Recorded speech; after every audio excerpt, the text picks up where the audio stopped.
Amen. Amen.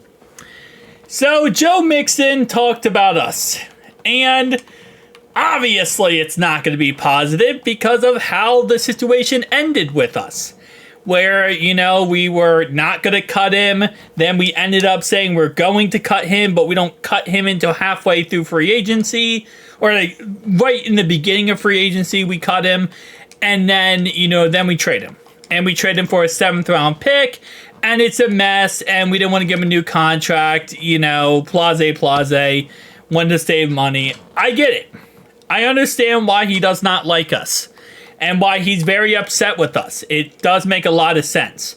So, NBC asked him if he'd like to play the Bengals again as sort of a revenge game. As a, hey, this is your old team. You want to play them and beat them and, obviously, whatever. He said, actually, no. I don't. I'm fine leaving them where they are, just like they left me. And man, is that a fire quote. Like, if you're ever going to give a one-liner, that's a one-liner, baby. That's a one-liner. Yeah. Again, like I said, I don't blame him. I really don't. I wish we still had him. Because I feel like it was one of those situations where, he took a pay cut to stay with us. We kept him for 1 year, and then we got rid of him. And even though, yes, he did cost a lot and he was a little bit older, I still wish we kept him just because of the fact that, he was a Bengal. He is the fabric of the Bengals. And I love Joe.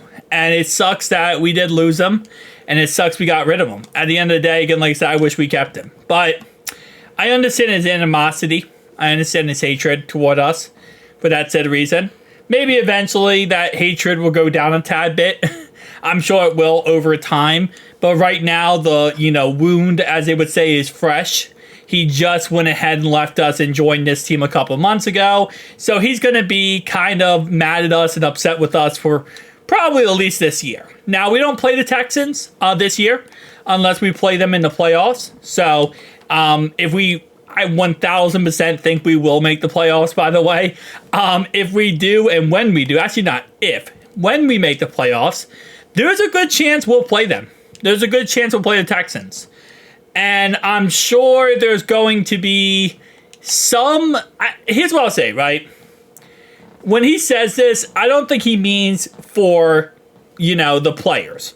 I don't think he has any animosity toward Joe, any animosity toward any of our guys. So, like, if we see him again in the playoffs, I'm sure he'll dap it up with, like Joe Burrow and all of our players. It's just the coaching I don't think he likes. I don't think he's going to be very happy to see Zach Taylor. He's not going to be very happy to see, Lou Anarumo or, anyone, Duke, any of them. So, he's not going to be very happy to see any of the guys.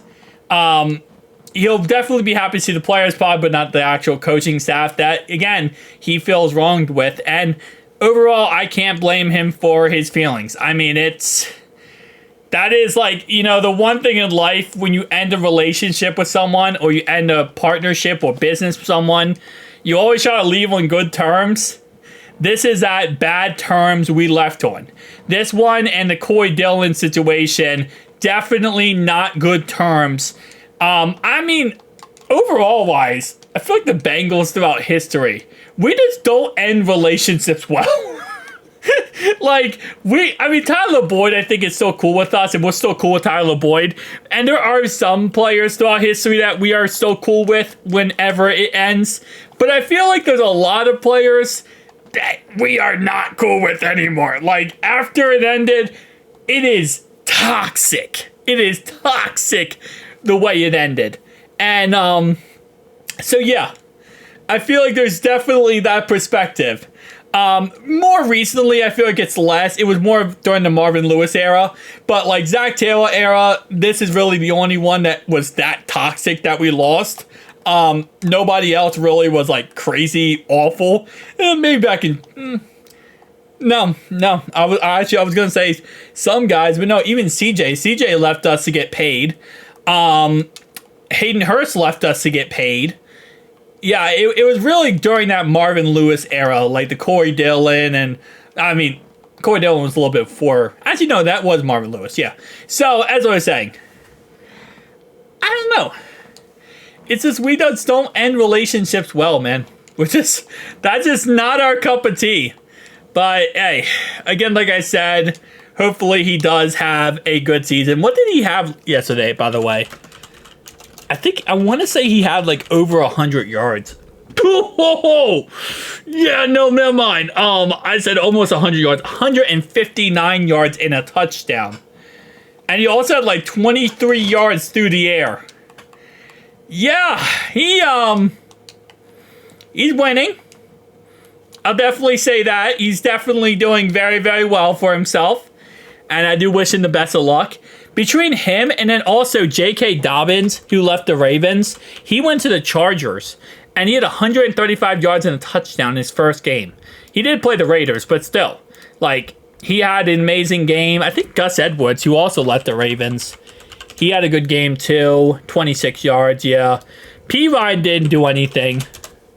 Samaje didn't really do anything in his first game, leaving us 10 yards. I mean, I guess not first game leaving us, but he didn't, in his first game of the season, he didn't really do much. But yeah, Joe Mixon had a fantastic first game. And, oh man. Yeah. But, at least he's doing good. I don't know, guys. Tell me down below your thoughts and opinions. I'll see you guys in the next one.